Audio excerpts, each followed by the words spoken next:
Hey, I've had a pretty rough day with my stomach. I am still dealing with anxiety symptoms like the chest pain and the stomach pain and stuff like that. I've got some plans in order to hopefully fix that once and for all, but I can't really do much about it until I can get over to my doctor, which might be as long as a few weeks. So I may be taking things easy for a little while. I apologize, but I mean the only thing really going on right now is the dishwasher, and I think I will still be able to put out guides for that. I'm not really going to be doing probably raw gameplay for it because of my current issues, but I will put out some guides so that we can grow the community. I want to see the game do well because there's not really any other chance for it. I mean, feel like since it's being preserved, it's kind of got a second chance at life, and it didn't get too much attention when it was on Xbox. So I wanted to do my part. I would do it right now, but I'm stuck with a shitty capture card and a broken Xbox controller, so my hands are tied there, anxiety condition or not, until they get it on Steam. What I wanted to talk about today was it's been a pretty hot topic, especially with Bayonetta being preserved on PC earlier this week, is the debate between variety and stuff like that in action games. I feel it's something that people never seem to be able to agree on. You have the people that actually play the games, that play them at a high level and stuff, that hate the variety. A good example of variety that people hate or gimmicky stuff is things like all the heavy backtracking in DMC3, DMC4 eliminated a lot of that, but most of it was just you play through the same campaign twice, play the same half of a campaign twice.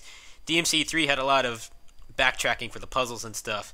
Bayonetta, I'm seeing people playing that game for the first time because it's on PC, and maybe they didn't have last gen consoles, they just didn't play it for whatever reason. A lot of them are complaining about the missile level, which is now that there's been a lot more attention diverted towards people who have accessibility issues with games, people who can't look at certain flashing patterns or spinning screens and stuff like that. Like that missile, the space harrier level, is like an accessibility nightmare. Anybody who gets dizzy or motion sickness from that, like I don't even see how they could finish that game really. You probably would have to play that level on easy or use like a cheat engine code or have someone else play it. Even outside of that, it drags on for too long. A lot of people consider the second John fight to be the best fight in the game, and you have to go through that long level every single time you want to do it. And unfortunately, the PC port of Bayonetta did not fix that. It does not have any kind of extra bells and whistles at all in terms of like the gameplay mechanics. All it has is just the Japanese voices. You're able to reconfigure the controls, which I honestly don't see the point of. The controls are the way they are for a reason. It's so you can use the dodge offsetting and stuff like that without having to do too much finger Olympics. I feel like maybe the people who review these games should be more forgiving of games that actually embrace that the main draw of the game is supposed to be the gameplay, which in character action games is supposed to be the combats. When you have other things that divert from the combat, more often than not, they do not work very well. I think a good example of a variety that works pretty well is Transformers Devastation. There's really only two major parts in that, or three major parts in that game where things change. The first is the turret section, which is actually pretty fun, and it's like maybe barely a minute or two long. You have the escort mission, which at its core is still combat. It's just you're forced to, protect somebody. And then you have carrying the energy bricks, which is a pretty short sequence.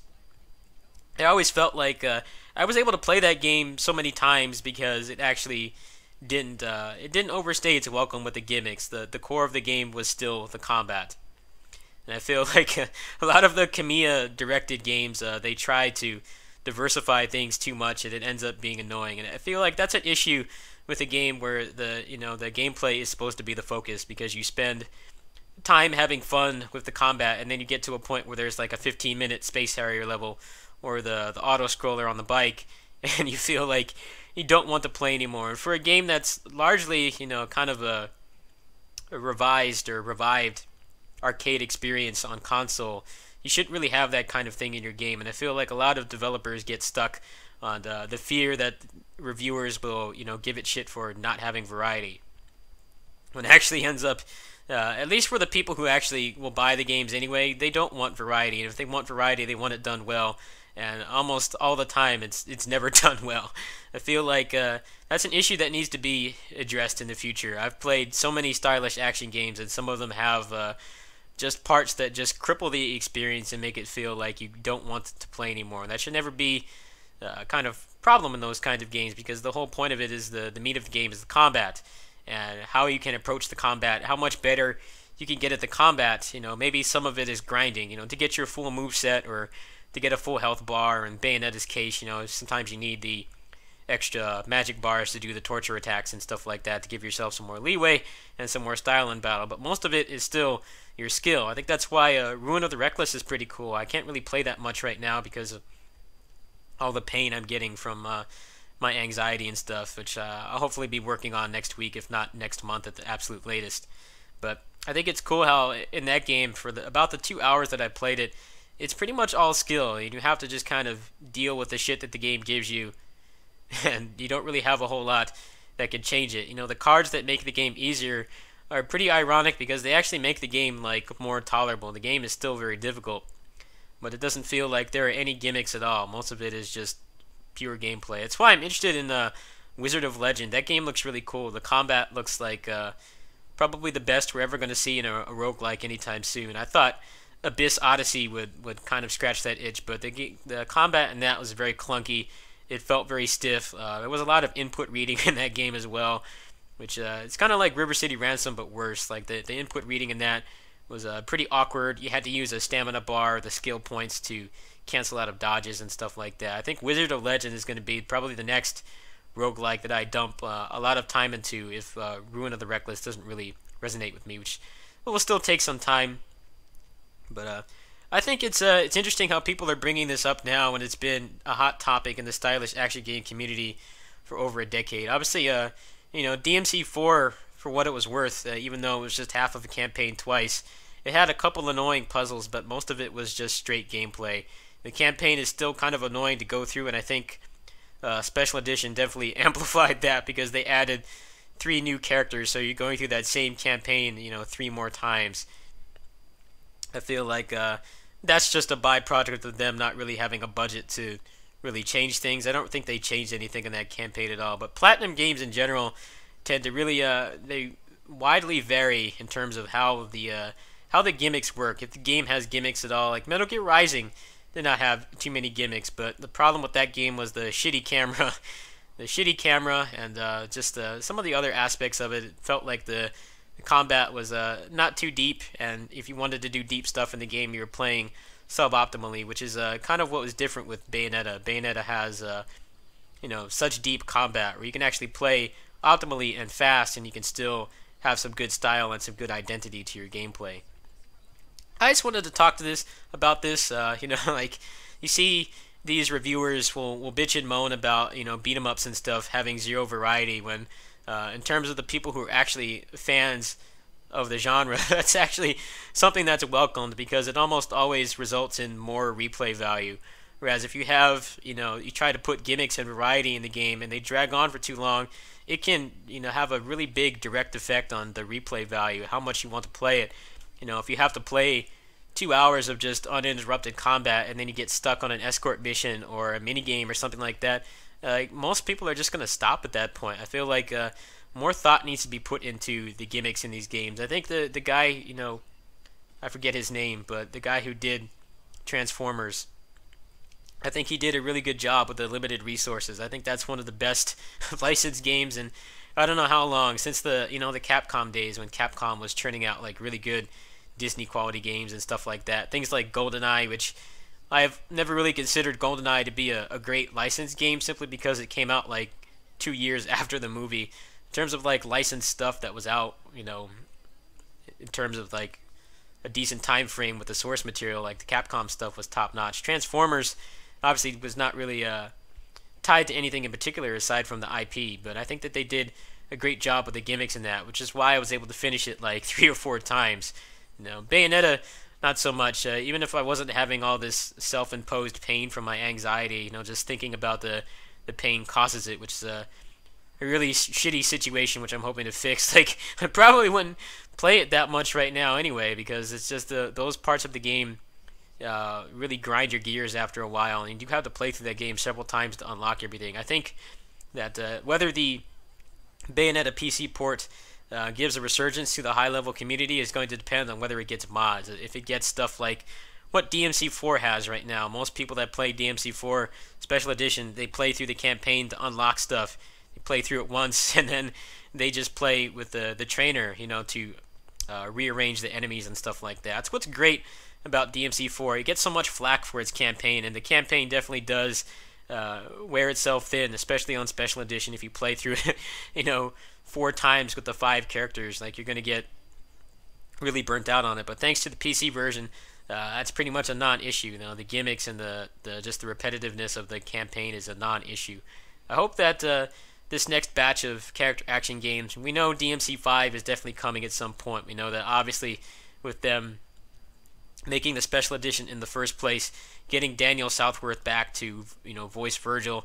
That guy's pretty busy. He does a lot of conventions and motion capture work and stuff like that. Getting him to come back and making a special edition for a game like 7 years after it came out obviously means that they have interest in the IP. I hope that they will not take not to hate on Kamiya. Kamiya has made some great games. Bayonetta is still one of the best character action games out there, but I hope that they don't try to diversify things too much. I think like the beauty of the game is just the gameplay, how many ways you can approach it, how many ways people can have different play styles. It's very similar to a fighting game, which is the beauty of it. I hope that they will take those things into consideration. Like, obviously, the people who play those games at a high level, like, I remember back in the early DMC4 era, back before it was even on PC, you can even talk to Don Guri about this. He would play Mission 12 with Dante, that same fight with the scarecrows, like, over and over and over for hours on end, that short, like, 2-minute fight to get to where he was now, which is why that community is it's only starting to grow now. I think there's been more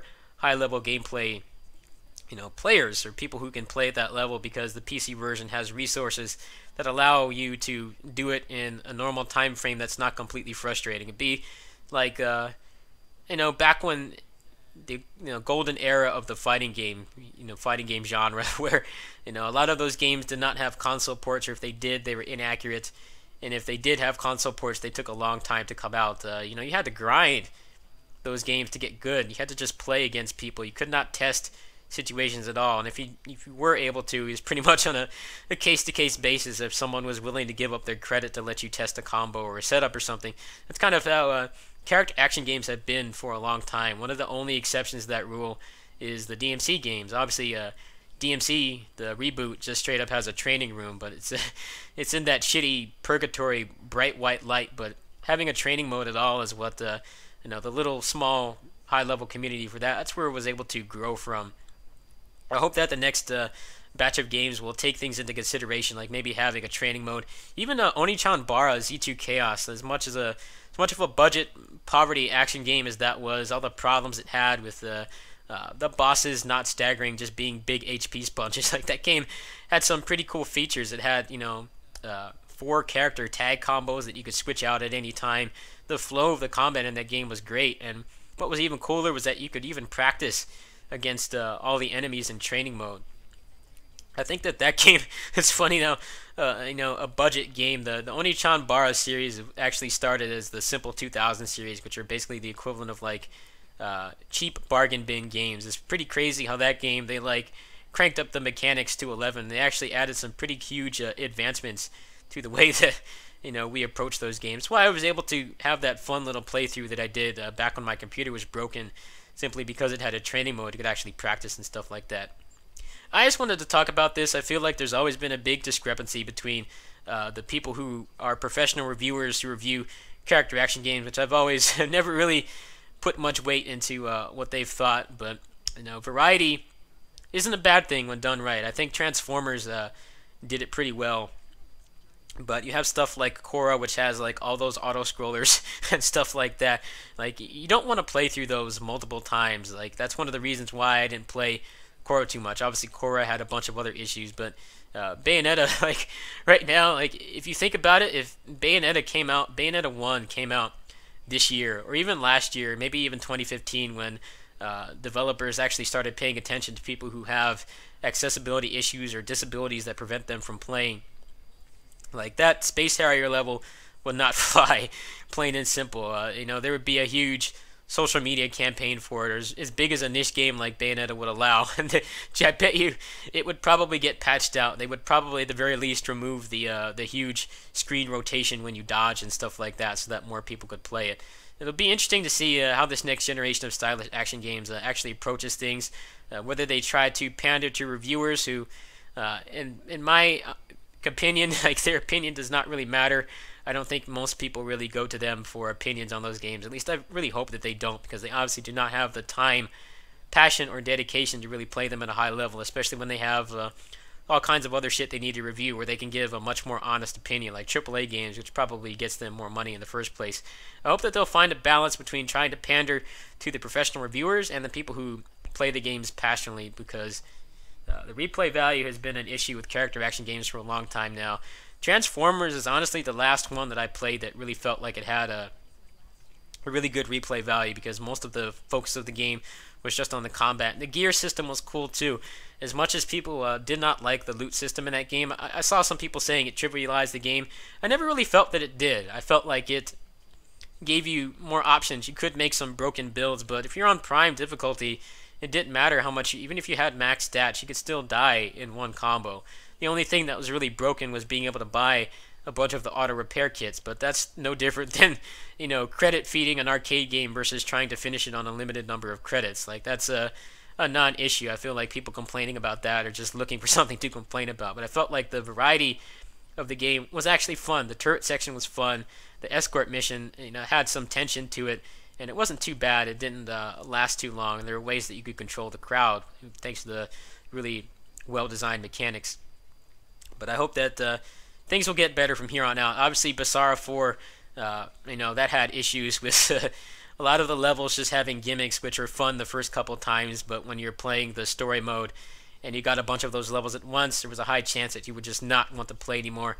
Yukimura Den, that game had the problem with all the scripted events, all the tower defense missions in that, where you could not speed up the mission at all. You're pretty much just stuck waiting for dialogue to go through. I feel like that stuff needs to go, or at the very least it needs to be in a reduced frequency for the community to really bud. I don't really think anyone plays Yukimura Den at a high level aside from the little bit of stuff that I put out for it, because for starters, it took away tag mode, and the other thing was that the campaign had too much scripted stuff and mini games, which really bogged things down.